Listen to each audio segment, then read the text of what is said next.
Hey, everybody. Welcome back to Movie Chatter. We have an exciting night for you tonight. We have a show that I've been waiting to do for a very long time on a movie that I discovered and I absolutely love. Might not be the best movie in the world, but I think it's a lot of fun. And if you two disagree, you're both fired. But in a loving way. I mean that in the most loving way possible. You know, you don't pay us. That's right? true. You don't get paid? Wow. Pay I us. didn't realize that. That's okay. Oh, Lou over here has been fired several times. So I have been. yeah. You can see what good the firing does. So let me refresh. They don't change the locks this and doors, here. so I get right back in. Yeah, right. Lou, how are you doing tonight? I'm doing great. Yeah? I'm like you. I'm looking forward to talking about this movie because I hadn't seen it until recently, and I was like wanting to see it forever, and now it's like, wow. Uh-huh. You know, listening audience out there, I didn't know they were going to be this excited about another musical. But hey, I digress. You know, it does have music. Does that make it a musical? I saw an ad for a musical on TV, and I was like, I might actually go see that, like a live musical in person. I know. Eric Were, showed me this were face, you like, high what? or drunk? No, it's a Christmas Story musical. Oh, I no, love no, a Christmas Story. And see, that's kind of like a little overrated, I think. I don't know. Anyhow, we are not here to talk about A Christmas Story. We are here to talk about Free Guy, starring Ryan Reynolds, and one of my favorite movies of this year, which, I mean, there's not a lot of competition because it's been kind of a rough year for movies, but even if we had more this year, I think this would be right up near the top. So that's what we're going to discuss tonight. Robin, how are you doing, by the way? I am doing fantastic, except I'm getting on a jet plane in the morning. So All right. I'm getting up and going to work. I'd rather get on a jet plane. Me too. Or prop plane. Or I am. Once I get off the jet plane, I am at work. wouldn't it be cheaper to just drive to work? It would, but you know me, I'm crazy. It's true. So. I've been there, Robin. No, I'm going to a I've been there. I've been, conference. flying to work is cool, but it takes its toll. Yeah.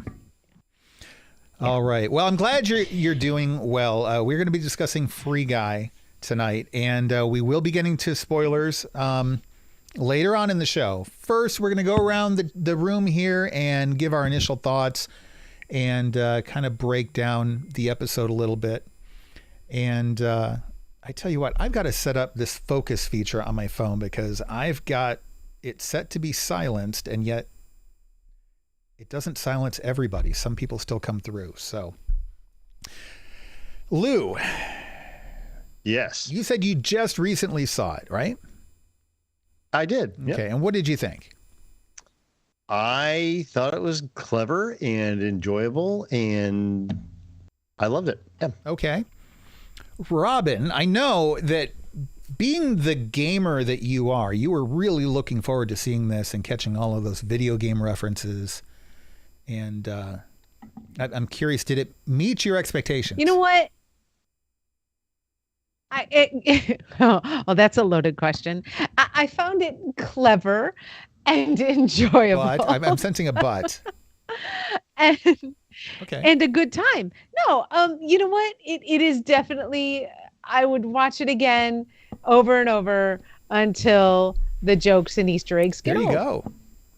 That's There it high is. praise for what's effectively I a know, video right? game movie, Robin. And it's not. It's a Ryan Reynolds movie. That's not a genre.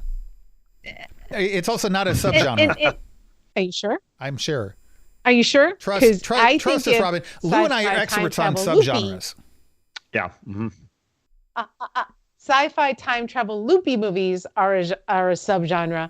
Ryan Reynolds. Wait, she just said, "Oh my God!" We have it recorded. She admit. If. I said you're if. recording She that, right? conceded If. that they are No, I subgenres. didn't hear Ladies if. and gentlemen. I didn't hear if. I heard they are. I did not hear an if. And the funny thing is, everybody can I'm rewind going to it hurt someone. and check. I don't I think said so. if. I don't think she said if either. Nice. So Anyway. Ryan Reynolds movies, not a subgenre, Then but still a good category Yes. of film.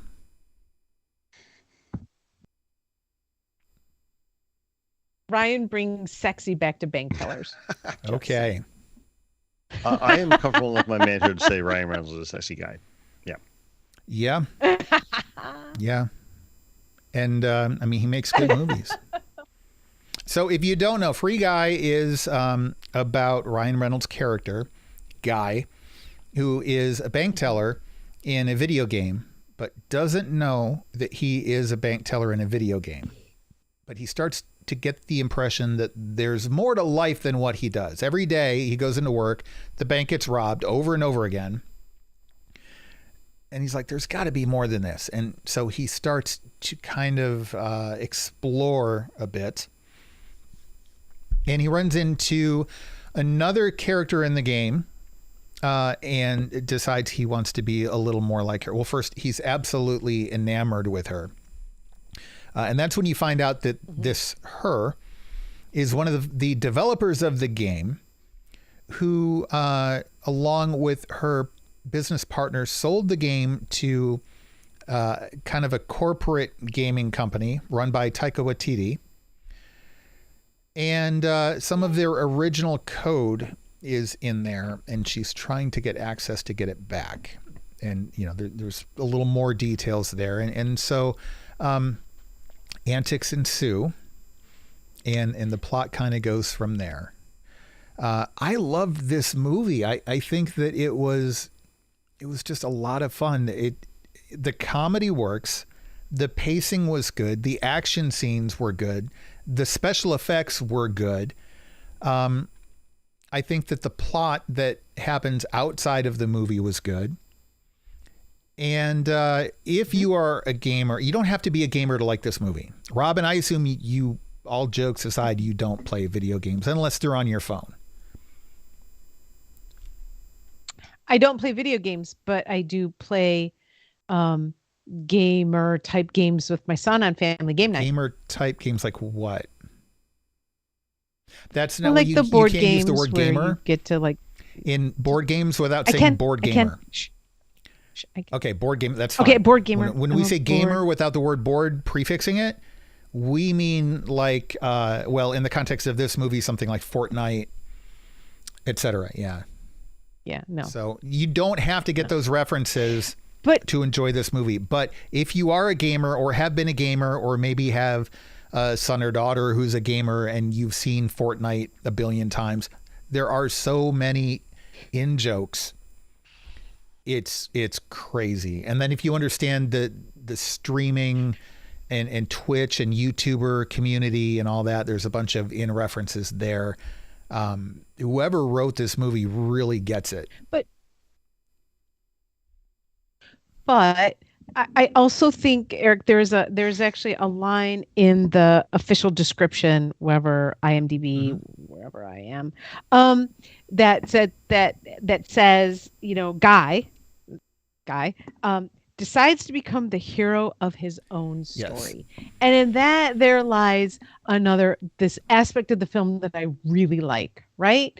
It is the awakening of, right, the thing that we all know that is inside of us, right? That if we choose to feed it can become larger than life. And I enjoy that about this. And in that they take this word hero, and then here's another layer of, you know, people who are in the know can really enjoy all of those, let's say, inside looks at hero-dom, especially in movies that have been depicted recently. I just think it works on a bunch of different levels. It does. And I think that's one of the things about this movie that stands out from other movies that are similar to it. It's not just the comedy. It's not just the video game references. There's some substance to the plot and the character development and, you know, him becoming the hero of his own story. To that point, though, I think the other characters too, Joe Keery from Stranger Things is, he plays Keys, and Jodie Comer from things I don't remember her from, plays Millie, does a really good job. Some people have argued that it's almost it's kind of Millie's story in that maybe there was too much focus on Ryan Reynolds' character. And I was wondering if you had any thoughts on that.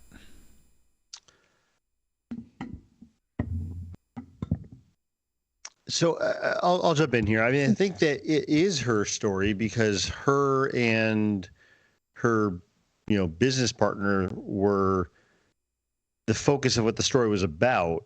And Guy was just there kind of to facilitate some comedy and be in the story and help them out. Right. I mean, there certainly is the coming of age story or the awakening story that Robin was talking about of Guy.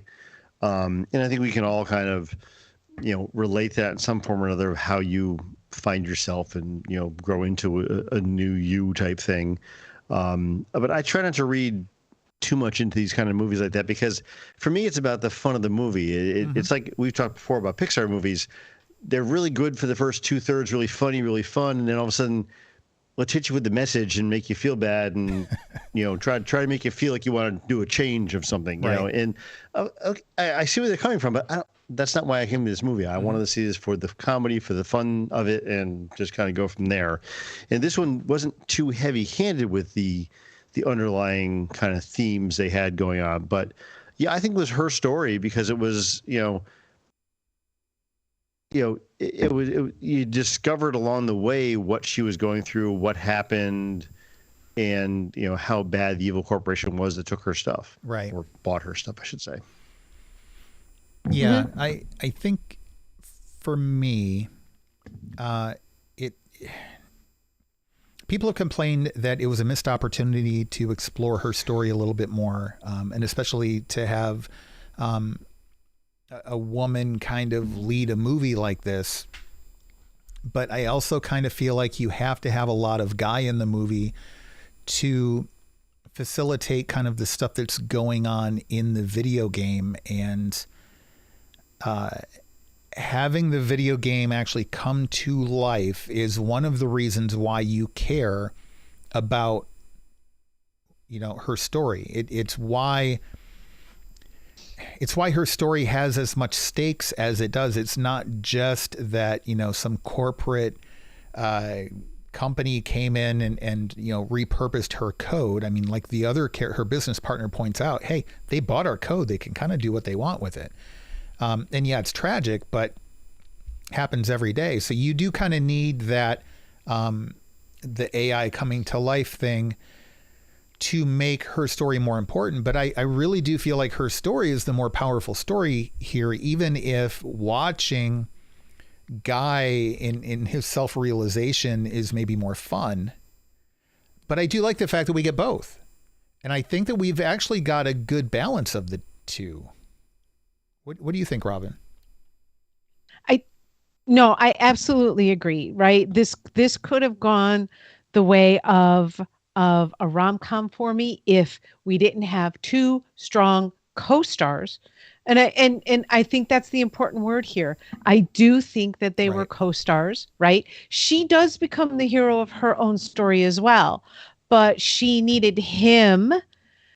She needed Guy to walk that path with her and not as a hero of her, right? This is right. They're not in a codependent relationship. They are very much trying to help each other realize, who they are and what their potential is. And that's the brilliant part about this.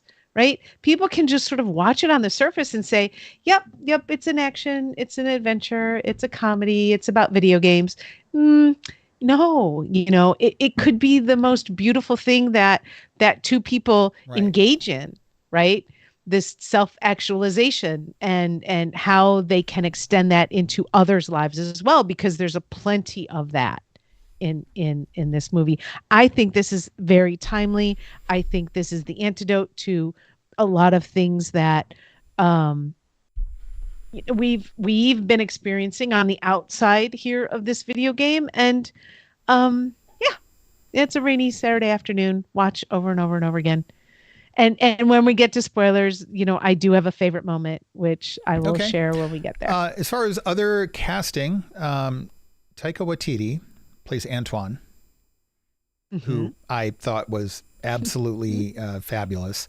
Utkarsh, I always get his Utkarsh. I'm sorry, Utkarsh Ambudkar. I always get his last name wrong. Quickly becoming a favorite of mine. He's in the new series. I think it's called Ghosts, and he was a member of Freestyle Love Ghost, Supreme yes. in New York, along with Lin-Manuel Miranda and others. I think that he's got a good career ahead of him. I really like him. He plays Mouser. He plays the co-worker of Keys and kind of the yes man to Antoine. And I think he does a good job with it. But Taika Waititi almost steals the show. I mean, he steals every scene he's in. Yeah. And it's funny. I forget. There's a quote somewhere that says his rants. They were all improvised, and they were like 9 hours of rants. And that's key here. And the director, Sean Levy, let him do that. Like, it was one of those, I opened his trailer door, right? I stepped out of the way, and then we got beautiful. And then we let him go back to his trailer, right? To rest for the next day. So how brilliant of a director does that Sean Levy. I mean, that's Eugene Levy's son, right? I think it is. Pretty sure it is. Not sure, but if my computer wasn't going so slow, I'd be a little bit more That's okay. up to I'll pull it up on IMDb. here. Well, talk about the directing in this movie, though. What'd you think? Okay, so in if scrolling worked for me, I don't recognize a lot of stuff that sort of stands out as, amazing. He's done a lot of production, but I do think that in this, he did what I believe every good director should do, a little bit hands off, right? Trusting his cast, trusting that the story is going to co-evolve with all of the people who are gathered on set, including the cinematographers and the stunt people, right? He's a director that clearly knows how and when to call cut and how and when not to. And you know what? He looks youngish to me, and I think that he too could have, a very nice career in front of him. Looks like he was, well, he was born in 1968, so he's young. Thank you. I was born after that, so that makes me feel really good. And and I was born in 68, so I'm young too now, so that's awesome. Thank you. Oh, Thanks, there you Robin. go. You had to ruin it. Eric pretty much agreed to that too. Years so and years. And I didn't agree. I just said she called me young. There it is. Yeah, but I was hoping you were going to say a little more, but I'll take that as a win. All right. You know what? I'm going to correct myself. He is actually the director of the Night at the Museum franchise. So this is why I now love him even more. Those were good movies for what they were. Yeah. Yeah. No, they were. I mean, come on. Right? Robin Williams, you got here's a guy that can not control his cast, but can let his cast unleash their brilliance. He can steer them where they need to go and then let them be the engine and the gas pedal. And we've talked about that before, of different directors doing different things with different actors, because some actors need more direction than others. Right. And clearly Ryan Reynolds is not one of those actors that needs a lot of direction. I mean, he's got his own ideas. Right. He knows where he wants to go, and he can do that. Some actors need to be directed 100%. I mean, it's just, and yet they still do a good job with it. There's nothing wrong with that. I'm not saying the actors that need direction are lesser, because, you can still get a great performance out of them. It's just they need to have someone telling them where to go and what to be, and they can be it. Another one of the characters too, Buddy, played by Lil Ray Howery. I thought Buddy was a fun character too. I think that he had the right amount. I have to imagine it's difficult to play funny with Ryan Reynolds. Like I know he can be a generous actor and definitely give the other person the spotlight. But the only movies where I've really seen someone keep up with like being funny with Ryan Reynolds being funny as opposed to being funny while one's a straight man, you know, back and forth. Even Sam Jackson and stuff. The Hitman's Bodyguard, Ryan Reynolds is a little more subdued funny as opposed to other things where he's more over the top funny. And this, I felt like the two of them played off each other fairly well. Mm-hmm. Yeah. Now, I think Taika Waititi needed, he was like, for me, Austin Powers over the top, bordering on slapstick, which is not my favorite type of character. But honestly, the fact that I was watching him it did feel like I was watching an improv show, right? It had that feeling, even if you didn't read about his quote unquote rants, which we did.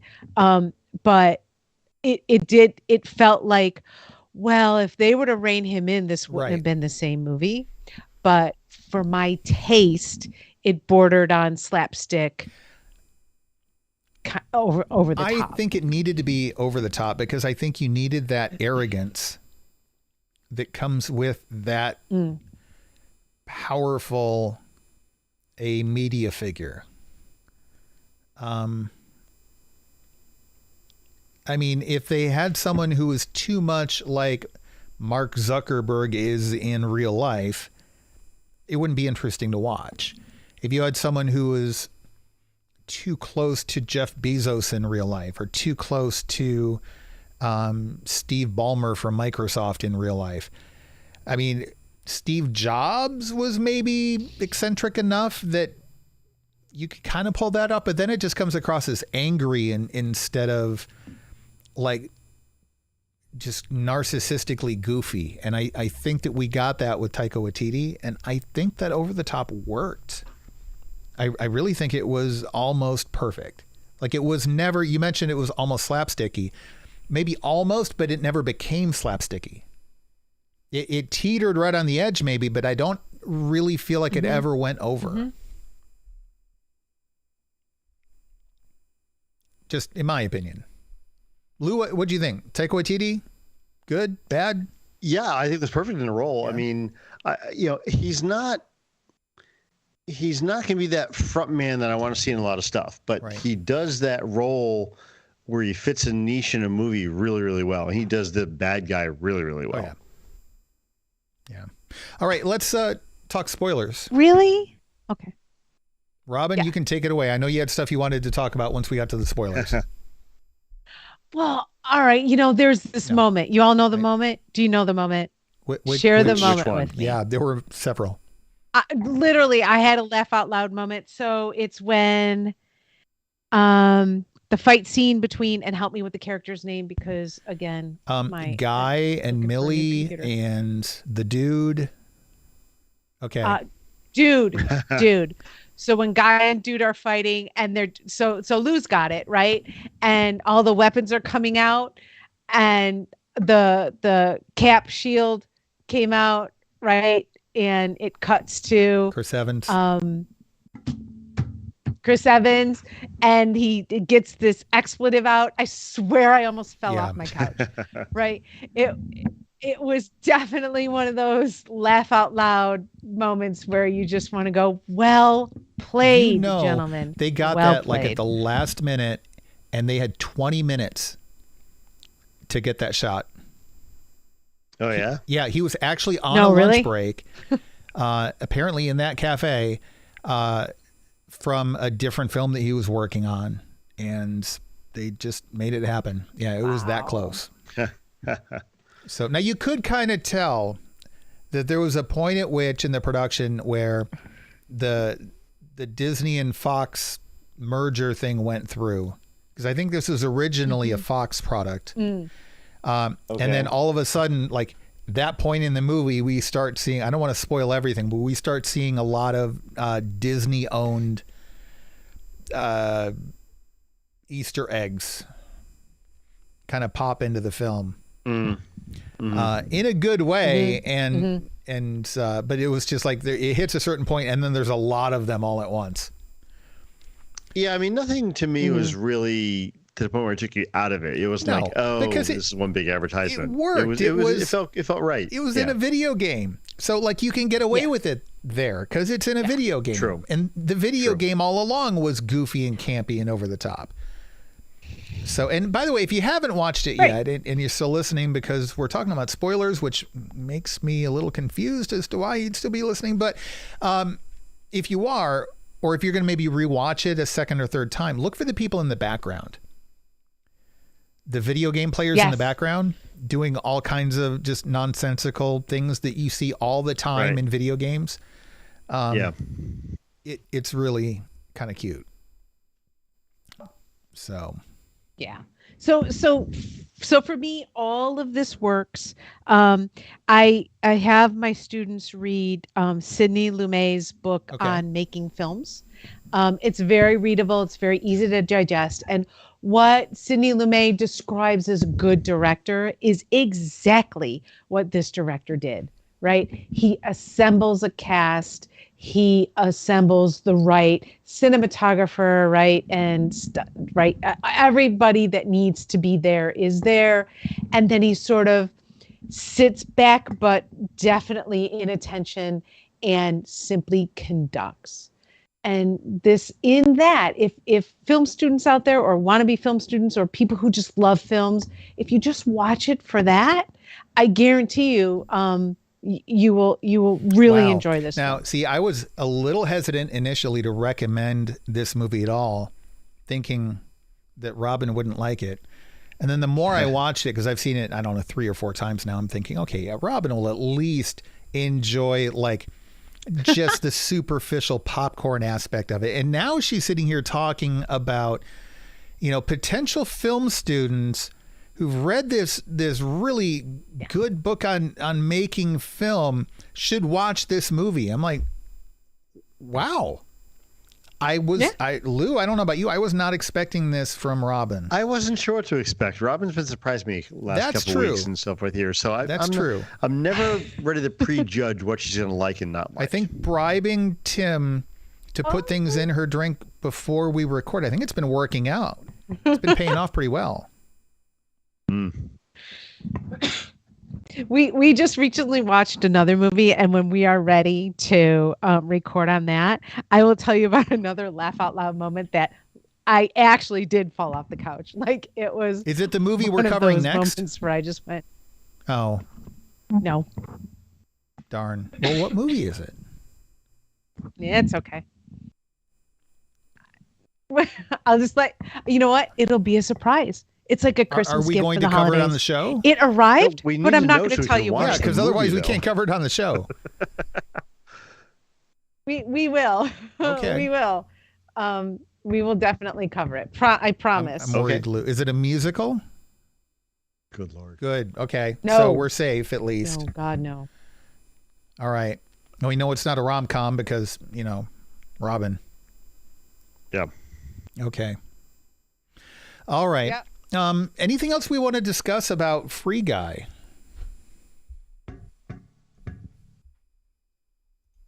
Watch it. Okay. And it's not a Christmas movie. Unlike Die Hard. I mean, it's about as much a Christmas movie as Die Hard. Yes, I don't think I have anything else to say. I mean, it's a good, fun movie. I mean, it's not like, like you said, Eric, it's not going to win an Academy Award. Nope. It's not going to be an amazing piece of cinematography that you want to watch, 100 years from now type thing and look back on what a beautiful time making movies they had. No, this is just a good, fun movie. Right. But there weren't any groaning parts. Too. There weren't any. Yep. What's that? There's some depth there too, though. It works. Yeah. There's a lot of movies with depth that don't work as an enjoyable film. And there's a lot of enjoyable films that there's just no depth at all. It's purely superficial. This one works as either one. Mm-hmm. And I think that's the beauty of it. Yeah. And to your point, I think I will be watching it again years from now, and not because it's some great thing, but just because it's still going to be fun. Oh yeah. No, it's a fun movie that I'll watch again. Definitely, it's not something you're going to look back on and say, "This was a turning point in cinema." Because So, Lou, your nose has to be up a little bit higher when you say that, and your throat your tenor has to be a little bit deeper. And you Come have on. to Put on my- speak a put little on my more smoking nasally jacket. when you say it. Yes. You have to swirl your You need cognac. to get the proper level of pretension in your voice. Or my tea. Yeah. All right. So it sounds like we would all highly recommend it. I would say not just a recommendation, but a high recommendation from me. I don't think it's streaming for free anywhere. I think you've got to purchase it, but I think it's solidly worth a purchase. Mm-hmm. Like I wouldn't hesitate on this one. Yeah. Absolutely. Right. So next up, for the next episode of Movie Chatter, we are going to be covering Army of Thieves. Yes? Uh-oh. Okay. Yep. She took a deep breath, not a sigh, but there was a pause. A deep breath and a pause. Never a good thing. I started it today. Yeah. And? Well, you didn't. Well, finish don't it. tell us. Don't tell us. Watch it all. I in started one it at lunch. sitting. When was it work? Lou starts things, stops things. He I do too sometimes, he drives though. me crazy. Life He just drives me kind of crazy. messes it up. I can't. I have to watch it. No, I can Otherwise- start and stop. Okay. Well, we're going to do Army of Thieves next week. This is the prequel to Army of the Dead, which was the Zack Snyder film, which we covered here on Movie Chatter. It was the zombie movie where they went in to heist a safe in Vegas. Mm-hmm. And if you remember the safecracker character in that film, the kind of quirky, nerdy kind of guy, this movie is his story. And this takes place shortly before that movie. And it is a lot of fun. I really thoroughly enjoyed it. And this one is not a zombie movie at all. Yes, it happens in that world. And yes, the zombie apocalypse is just beginning. But it's one of those things where you see on like news screens in the background on the television. It's not part of the story. Right. Yeah. And I dare say I liked this one better than Army of the Dead. And as much as I don't like zombie movies, I liked Army of the Dead. So this... Yeah. I liked Army of the Dead I too. think you'll like this one.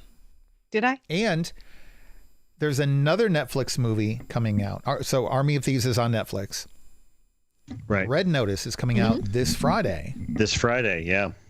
So yeah, we're Can't going to give wait. everybody Awesome. about a week and a half to catch up on that and watch that. And we're going to be, I vote we cover that next unless we find it's atrocious. Why? Wait. I think No. we cover it No. Regardless. Okay, yeah, well, I I mean, mean, either we way. did establish a rule Yeah. where we're not going to cover things that at least one of us hasn't seen yet. But All right. Well, you know what? There you go. yeah, I Rules think were this made to one be we're broken. gonna, we're going to see anyway, and I think it's got some great talent. Yeah. I mean, it can't suck that bad. the three leads are fantastic, Yeah, so I can't wait. Even if it's a train wreck, it's going to be a fun train wreck. So, I mean, come on. We got to cover it. Oh, you mean like Cannibal I the mean, musical? it's not going to be quite... We're not talking about Emmy, Grammy, and Tony winners here and Oscar nominations here. I mean, it's we can't set the bar that high, but I think, not too bad. It's got Deadpool and Wonder Woman and Eric. The Rock. So what more could you want? Rock is my favorite. So, all right, that's going to do it for this episode of Movie Chatter. Thank you for hanging out with us, those of you in the live stream. And if you're listening to this as an audio podcast, don't forget you can watch us on YouTube as well. Head over to randomchatter.com/YouTube, hit the subscribe and the like button. There's a notification button down there too, where you can get notified of when we go live with new episodes. So you can join us most Tuesday nights at about 8:30 p.m. Eastern time. We do Sunday nights. We cover Star Wars on Force Chatter. And then we do reviews, and when there's entertainment news, we cover entertainment news on Random Chatter, also on Sunday nights. And we would love to see you there in the live stream, but if you can't make it live, that's okay, because you can always pick it up later on the YouTube channel. That is going to do it for this episode. One last quick note, if you're listening to this prior to Friday, November 12th, Disney Plus Day is coming. It is Friday, November 12th, hopefully sometime in the evening, so I don't have to take the day off work. We are going to be talking about it live in the Discord server. So if you go to randomchatter.com/Discord, you'll be able to join us in the discussion there. We're going to be monitoring that and posting news as it is announced. And we'll have some good discussions, I hope. So we will see you there. Until